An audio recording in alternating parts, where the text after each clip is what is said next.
Pada episode sebelumnya, Famola datang menyelamatkan Ayase.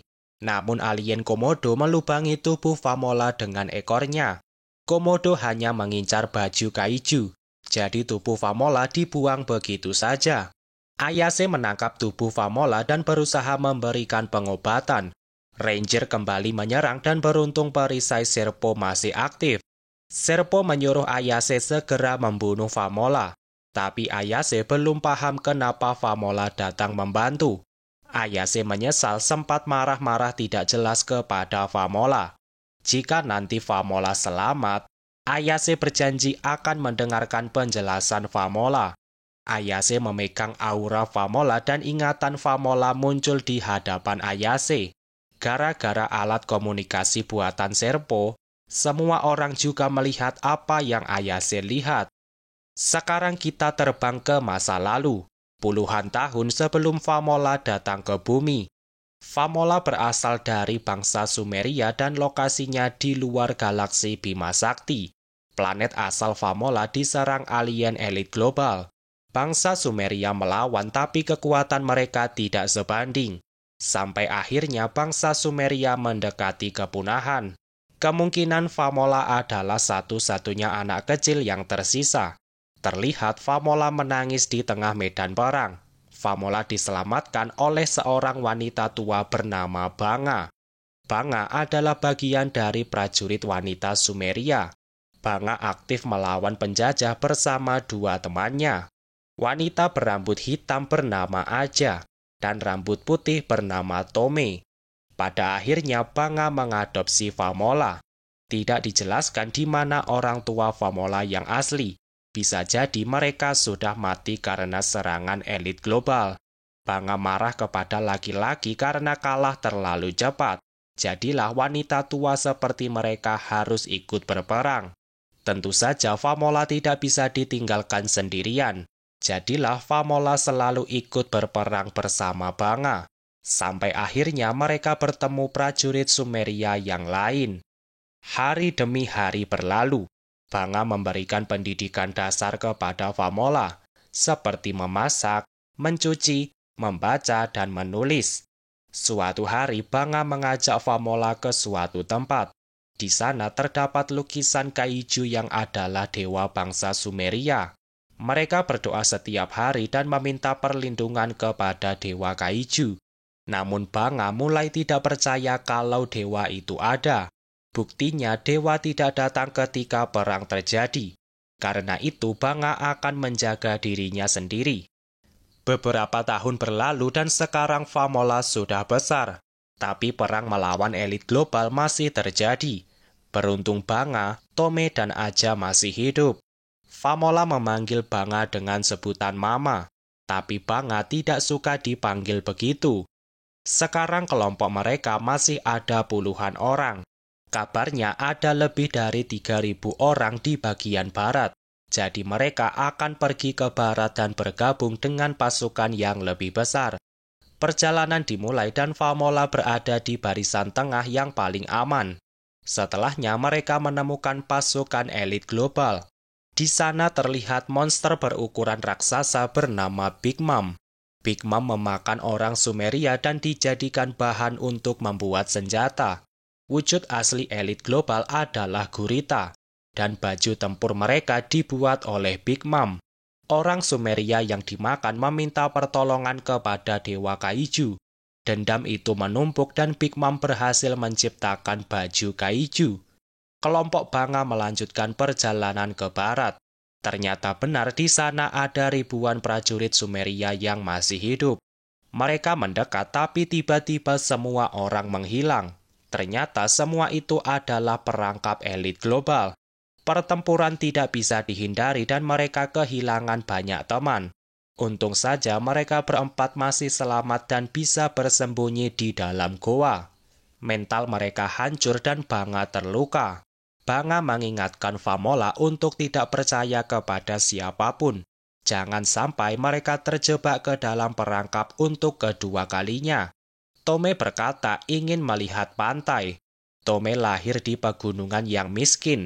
Jika dia mati dalam perang, Tome ingin mati di sekitar pantai. Menurut Aja, cara mati seperti itu tidaklah buruk. Kemudian Tome dan Aja keluar untuk berpatroli. Famola berbaring di pangkuan ibunya. Famola meminta Banga membunuhnya. Famola tidak mau mati di tangan alien jahat. Lebih baik Famola mati sekarang di pangkuan ibunya. Banga meletakkan pistolnya di kepala Famola. Famola mulai menangis dan membayangkan seluruh hidupnya selama ini. Banga bercerita kalau dulu dia adalah juru masak di istana kerajaan. Banga melatih kedua tangannya untuk menciptakan masakan yang enak, bukan untuk memegang pistol untuk membunuh orang. Banga menjauhkan pistolnya dari Famola dan mulai menangis. Mereka pun berpelukan sambil menangis. Namun mereka tidak punya waktu untuk berdiam di sini. Banga pernah mendengar kalau bangsa Sumeria punya planet kedua bernama Idea. Dahulu mereka bepergian antar planet menggunakan piramida. Di sana terdapat batu kuno yang bisa digunakan untuk teleportasi.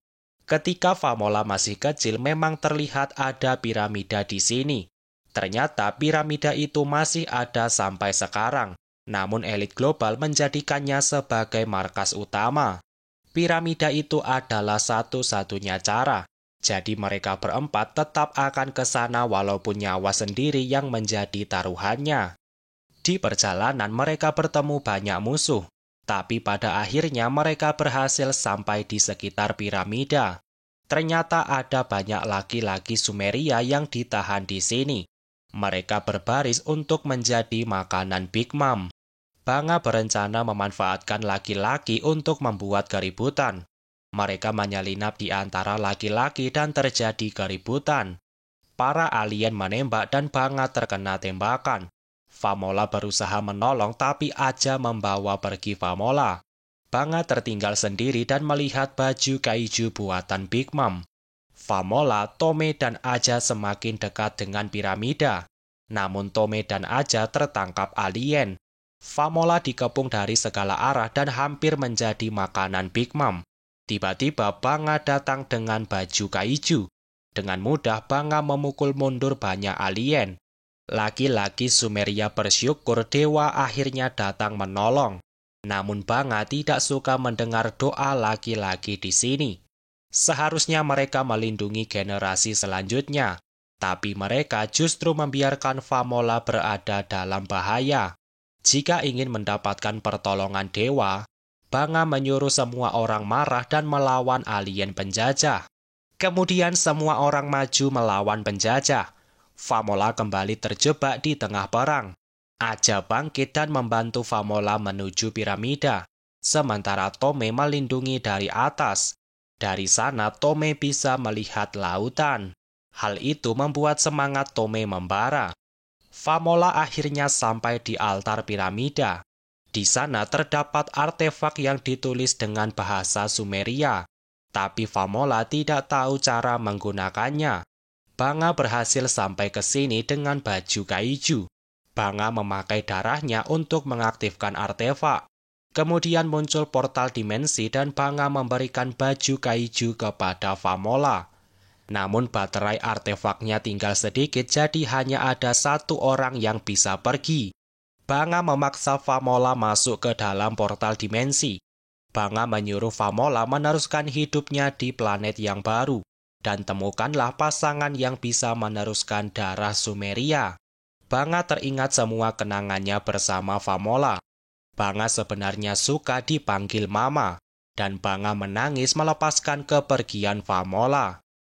Namun elit global sudah berhasil mengendalikan situasi. Tome dan Aja juga sudah ditangkap. Sekarang mereka tahu kalau artefak di sini hanya bisa digunakan oleh orang Sumeria. Mereka akan menguasai pikiran orang Sumeria untuk mengaktifkan portal dimensi. Dan mereka akan mengejar Famola bahkan sampai ke ujung dunia. Sementara Famola akhirnya sampai di bumi. Famola teringat pesan ibunya untuk mencari pasangan. Famola bertemu dua pria di jalan, tapi mereka sangat lemah untuk dijadikan suami. Hari demi hari berlalu dan Famola belum menemukan pria yang kuat. Famola bertahan hidup dengan memakan rumput. Sampai akhirnya Famola dikalahkan dan jatuh cinta kepada Okarun. Tapi Famola merasa bersalah karena manusia bumi terluka karena kedatangannya ke sini. Famola paham kenapa Ayase marah kepadanya. Memang waktu bersama mereka tidaklah banyak, tapi Famola menghargai kebaikan semua orang. Famola kembali kehilangan arah dan tujuan. Satu-satunya yang Famola harapkan adalah ibunya di sini bersamanya. Semua orang menangis melihat perjalanan hidup Famola. Ayase berjanji akan menghabisi elit global. Tiba-tiba Serpo menyuntik Famola di bagian leher. Itu adalah suntikan yang Serpo keluarkan ketika bersembunyi bersama Ayase. Ternyata itu adalah penyembuhan darurat. Sebenarnya Serpo ingin menyimpannya untuk Ayase jika terluka parah. Tapi sepertinya Famola lebih membutuhkan bantuan. Terlihat luka Famola hilang dan tubuhnya kembali seperti semula. Tapi sayangnya suntikan itu hanya bisa digunakan sekali. Serpo sudah kehabisan tenaga dan meminta satu permintaan. Hapus semua data Serpo yang dicuri elit global. Caranya dengan menghancurkan seluruh baju tempur mereka.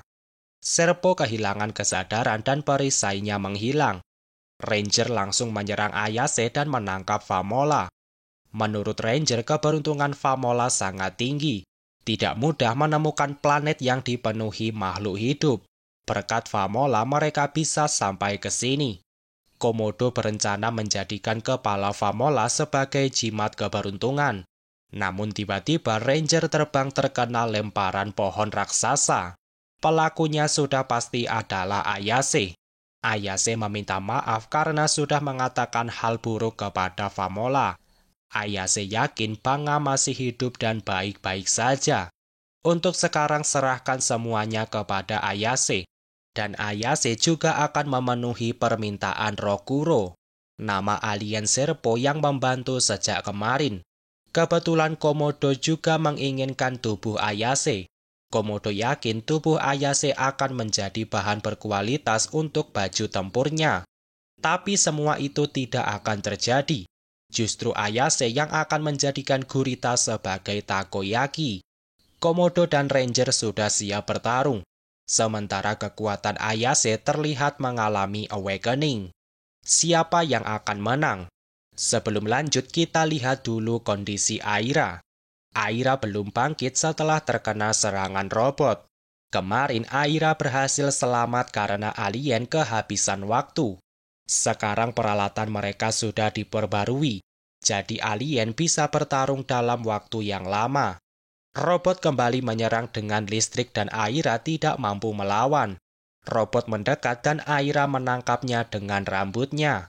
Ternyata listrik robot tidak melukai Aira, dan terjadilah duel jarak dekat di antara mereka.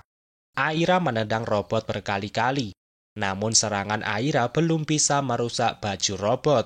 Justru Aira yang kembali terkena serangan. Di sisi lain, Joji kembali beradu tembakan dengan slime dan pensil. Joji cukup kerepotan melawan dua musuh sekaligus. Tiba-tiba suara Okarun terdengar dari alat komunikasi. Okarun menyuruh semua orang menggunakan kekuatan spiral. Joji mencoba memusatkan kekuatannya di sekitar perut. Satukan dengan kekuatan Evil Eye kemudian putar bersamaan. Dengan cara itu Joji bisa menggunakan kekuatan Evil Eye. Hasilnya Evil Gun buatan Joji semakin kuat. Slime dan pensil hancur terkena serangan Joji. Sementara Aira juga menciptakan serangan baru. Aira mengubah rambutnya menjadi mesin bor. Dengan cara ini Aira berhasil menghancurkan baju robot. Dan Joji mengakhirinya dengan Evil Gun. Sekarang kita berpindah ke tempat Pini. Pini melawan alien mantis di pinggir sungai. Pini kesulitan bertarung 1 lawan 1. Terlihat tubuh Pini sudah banyak terluka. Pini teringat anaknya di rumah. Pini menitipkan anaknya kepada seorang wanita. Wanita itu khawatir kenapa Pini selalu pulang dengan kondisi terluka. Mungkin saja dia jatuh cinta kepada Pini. Tapi Pini tidak mau melibatkan siapapun dalam bahaya, dan Pini berjanji akan kembali dengan selamat. Untuk itu, Pini tidak akan kalah melawan Mantis. Serpo melompat ke sungai dan menantang Mantis bertarung di dalam air. Ternyata Mantis menerimanya dengan senang hati. Mantis mengubah bentuknya menjadi kecoa. Dengan tubuh itu, Mantis menjadi 100 kali lebih kuat. Pini masuk ke dalam air. Ternyata gerakan Mantis juga menjadi semakin lincah. Berkali-kali Pini masih terkena pukulan. Bahkan Mantis berhasil memberikan racun ke tubuhnya Pini. Pini kesakitan, tapi momen itu sudah ditunggu sejak tadi. Posisi mereka sangat dekat dan Pini memberikan pukulan di kepala Mantis. Pukulan Pini terlihat lemah tapi berhasil menghancurkan baju Mantis. Pini berubah menjadi mode hybrid dan memberikan pukulan pamungkas. Mantis terlempar tapi Pini sudah hampir kehabisan nafas. Pini kembali ke permukaan dan Mantis meledak di dalam air. Untung saja Pini sudah mendapatkan booster dari Serpo. Dengan itu Pini bisa memakai mode hybrid lebih lama. Sekaligus tubuh Pini menjadi kebal terhadap racun. Sekarang 4 alien sudah dikalahkan. Namun tubuh Joji terlihat tidak baik-baik saja. Kembali ke tempat Ayase. Ayase bertarung dengan kekuatan penuh. Ranger dikunci dengan bola batu. Tekniknya mirip seperti Chibaku Tensei. Sedangkan Komodo dilempari banyak barang sekaligus. Komodo membelokkan dimensi dan semua yang dilempar Ayase menghilang. Tiba-tiba ada ruang dimensi yang terbuka dan serangan Ayase muncul dari sana. Jadilah Ayase harus menghentikan serangannya sendiri. Ayase membuat perisai untuk berlindung bersama Famola. Tapi tetap saja mereka terpental ke belakang. Komodo mendekat dan Ayase memakai jurus pamungkasnya. Sekali lagi Komodo membelokkan dimensi dan serangan Ayase tidak melukai Komodo. Apa yang bisa mereka lakukan untuk mengalahkan Komodo? Situasi semakin buruk karena Ranger sudah keluar dari Chibaku Tensei. Ditambah pasukan utama elit global sudah muncul dari belakang Komodo. Melawan 2 alien saja sudah sangat sulit, tapi Ayase tidak mau menyerah dan kembali menyerang. Sayangnya serangan Ayase tidak berarti dan Ayase dikeroyok alien. Famola juga ditangkap alien tentakel. Tiba-tiba listrik kabel di sini menyala dan semua alien tumbang terkena serangan. Ternyata itu adalah Okarun yang sudah siap bertarung. Famola juga selamat berkat bantuan Pini dan Aira. Setelahnya muncul bola kutukan yang menghancurkan beberapa alien. Ternyata sekarang adalah hari Selasa. Itu artinya Evil Eye akan muncul untuk menantang Okarun bertarung. Tapi Evil Eye dikepung alien dari segala arah. Mau tidak mau Evil Eye akan bertarung melawan alien. Kedatangan Okarun dan Evil Eye benar-benar meningkatkan kekuatan tempur manusia. Apakah mereka sudah cukup untuk mengalahkan semua alien? Episode berikutnya akan menceritakan pertarungan puncak dari Ark Space Globalis. Apakah Kinta dan Seiko akan mendapatkan jam tayang? Kita bahas di episode selanjutnya. Pastikan kamu sudah subscribe supaya tidak diganggu alien elit global. Jadilah bagian dari 20.000 anggota pertama Kerajaan Science dan join membership jika berminat. Oke, sekian dulu video kali ini. Semoga videonya bermanfaat dan sampai jumpa di video selanjutnya.